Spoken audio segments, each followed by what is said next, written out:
if you're more to the technical side of things, and if you're not a beginner, if you're kind of intermediate level, one of the best tools that you can use for bug bounty hunting is the developer tools. We are on Twitter. We can do Control-Shift and I. So Control-Shift-I goes to the developer tools, or we can just more tools, developer tools. If we hit refresh, we're gonna have all these goodies here.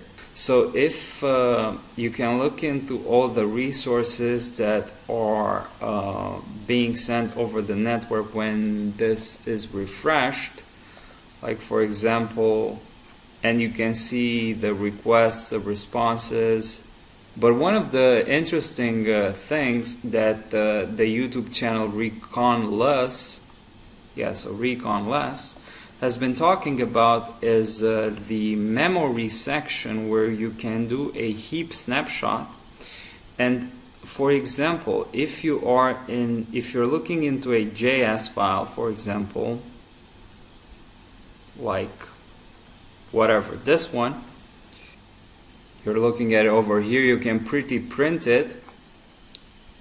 You have it pretty printed here, and you can manually with Control F look for links via HTTPS or whatever keyword that you want to use, for example. Or sometimes, as you can see here, you don't have the full link.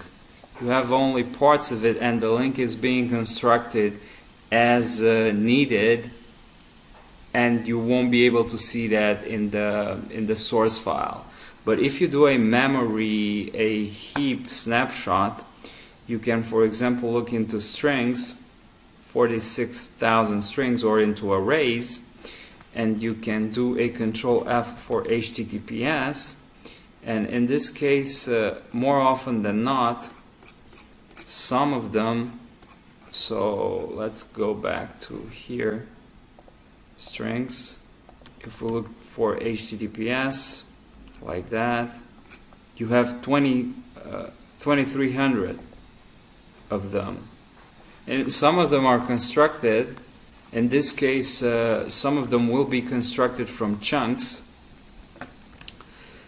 that you've got in these sources here.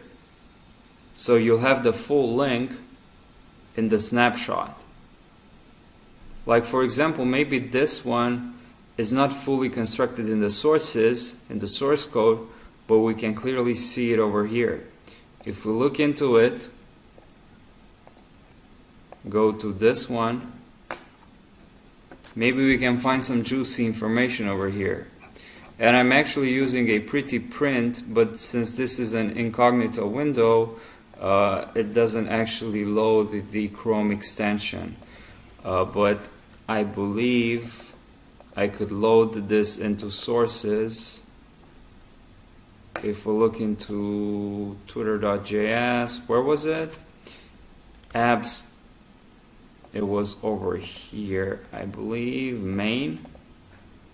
Yeah, so in this case I can pretty print it, and it's actually the same link. There's a lot of stuff in here, of course, and I'm pretty sure that you can find some good stuff even when it comes to Twitter here. Level up your skills in bug bounty hunting and penetration testing with my course Recon in Cybersecurity, and master the fascinating world of reconnaissance. Link below.